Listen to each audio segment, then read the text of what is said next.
জনতা পার্টির পক্ষ থেকে ইতিমধ্যে পশ্চিমবঙ্গের বিভিন্ন জায়গায় তৃণমূল কংগ্রেসের নির্বাচিত বিধায়ক বৃন্দ যারা একবার বা একাধিকবার আছেন বা সামগ্রিকভাবে তৃণমূল কংগ্রেস, তারা 2011, 16, 21 বিধানসভা নির্বাচনে যে প্রতিশ্রুতি দিয়ে নির্বাচনী বৈতরণী পার হয়েছিল বা তাদের এলাকার জনপ্রতিনিধিদের দুর্নীতি, স্বেচ্ছাচারিতা, তোষণ এবং মানুষের উপর অত্যাচার, সিন্ডিকেট, কাটমানি, তোলাবাজি, চাকরি বিক্রি সব মিলিয়ে আমরা প্রত্যেকটি বিধানসভা কেন্দ্রে দলের পক্ষ থেকে যেখানে তৃণমূল কংগ্রেসের বিধায়ক রয়েছেন আমরা চার্জশিট ইতিমধ্যে প্রকাশ করেছি। বিভিন্ন জেলাতে গত কয়েকদিন ধরে ভারতীয় জনতা পার্টির পক্ষ থেকে জেলা স্তরে যে প্রতিশ্রুতিগুলো তৃণমূল কংগ্রেসের জেলা স্তরের বিধায়ক, সাংসদ, মন্ত্রী, সর্বোপরি তৃণমূল কংগ্রেসের নেত্রী মুখ্যমন্ত্রী তিনি যে প্রতিশ্রুতিগুলো বিভিন্ন জনসভাতে দিয়েছিলেন, যার ভিত্তিতে 2021 সালে নির্বাচনে তারা জিতেছিলেন, তারা বলেছিলেন আমরা 100 দিনের মধ্যে এই কাজ করব, 6 মাসের মধ্যে এই কাজ করব, 1 বছরের মধ্যে এই কাজ করব এবং 5 বছরের মধ্যে আমরা এই কাজ করব।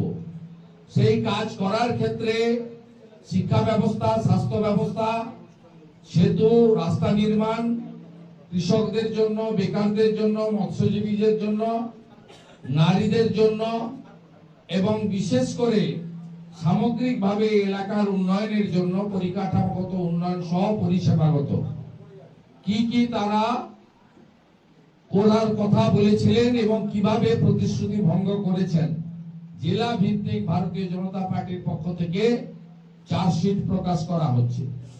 এখানে কিছুদিন আগেই রায়দিঘি বিধানসভার বর্তমান যিনি তৃণমূল কংগ্রেসের ছাপ্পামারা বিধায়ক রয়েছেন, তিনি যে সমস্ত এখানে মানুষের সঙ্গে প্রতিশ্রুতি ভঙ্গ করেছেন, উনার সমর্থনে বক্তৃতা করতে আসা রাজ্যের মুখ্যমন্ত্রী মমতা বন্দ্যোপাধ্যায় অন রেকর্ড যেসব কথাগুলি রায়দিঘির মানুষকে দিয়ে গেছিলেন তার 99% প্রতিশ্রুতি ভঙ্গের বিষয়ে ইতিমধ্যে রায়দিঘি বিধানসভা কেন্দ্রে চার্জশিট প্রকাশিত হয়েছে স্থানীয় স্তরে বিধানসভা নেতৃত্ব, মন্ডল নেতৃত্বদের মিলে।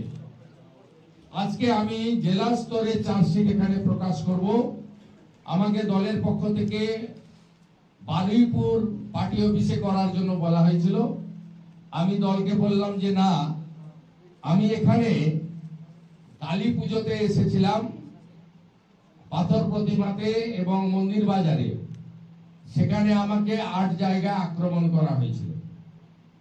এখানে মা কালীকে প্রিজন ভ্যানে তোলা হয়েছিল কাকদ্বীপের সূর্যনগরে এবং এখানে আপনারা জানেন মন্দির বাজারে জগদ্ধাত্রী মাকে সেই মূর্তিকে ভাঙা হয় এবং এখানেই কুলপিতে বজরংবলীর মূর্তি এবং তার মাথা এই দুষ্কৃতকারীরা, জিহাদিরা তারা মুন্ডচ্ছেদ করে।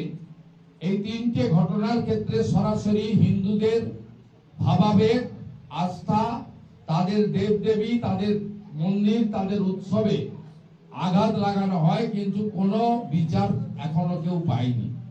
তাই আমি দলকে বলেছিলাম যে আমি রায়দিঘিতে যাব। ভারতীয় জনতা পার্টির যে জেলা কার্যালয় রয়েছে মথুরাপুর সাংগঠনিক জেলা, সেখানে আমি দক্ষিণ 24 পরগনা জেলার চার্জশিট প্রকাশ করব। কারণ আমি মনে করি দক্ষিণ 24 পরগনা মানে শুধু বড় বড় অট্টালিকা নয়, দক্ষিণ 24 পরগনা মানে অপরূপ সুন্দর সুন্দরবন, সাগর, কপিল মুনির আশ্রম। দক্ষিণ 24 পরগনা মানে এখানকার গ্রামীণ মানুষ, গ্রামীণ অর্থনীতি, ধান এবং পান সাথে মাছ চাষ। দক্ষিণ 24 পরগনা মানে একদিকে কৃষক, অন্যদিকে মৎস্যজীবী। দক্ষিণ 24 পরগনা মানে এখানকার বাড়িতে বাড়িতে শিক্ষিত যুবক যুবতী। তাই দক্ষিণ 24 পরগনার এই প্রান্তে আমরা আজকে চার্জশিট প্রকাশের অনুষ্ঠানে উপবিষ্ট হয়েছি। আমাদের প্রবাসী কার্যকর্তা আছেন, তাকে আমি ধন্যবাদ জানাবো। আমাদের অনুপম ভাই এসেছেন, রাজ্য কমিটির সদস্য, তাকে ধন্যবাদ জানাবো। আমার ডান দিকে মথুরাপুর সাংগঠনিক জেলার সভাপতি ভাই নবেন্দু নস্কর রয়েছেন এবং বাম দিকে আরেক তরুণ সভাপতি আমাদের উৎপল নস্কর ভাই রয়েছেন, এবং এই চার্জশিটের দায়িত্বে জেলায় যিনি দিয়েছিলেন আমাদের মিলন ভাই এখানে রয়েছে, নির্মল ভাই এখানে রয়েছে।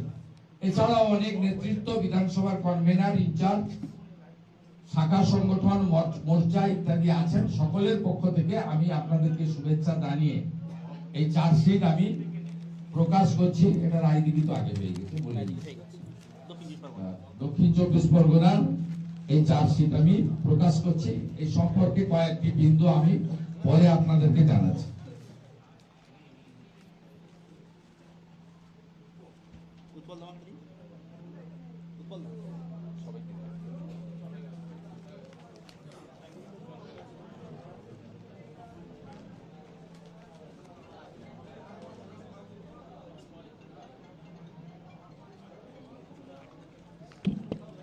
মূলত আমাদের এই চার্জশিটে আমাদের যে সমস্ত বিষয়গুলি রাজ্য স্তরে আমাদের দুর্নীতি হয়েছে, যার প্রভাব এই জেলাতেও পড়েছে, নারী নির্যাতন থেকে শুরু করে, তোষণের রাজনীতি থেকে শুরু করে, অনুপ্রবেশ থেকে শুরু করে, সাদা খাতা, জাল ও এমআরএ চাকরি থেকে শুরু করে, এবং আয়ুষ্মান ভারত চালু না করা থেকে শুরু করে নানা ধরনের যে সমস্যাগুলোর মধ্য দিয়ে পশ্চিমবঙ্গ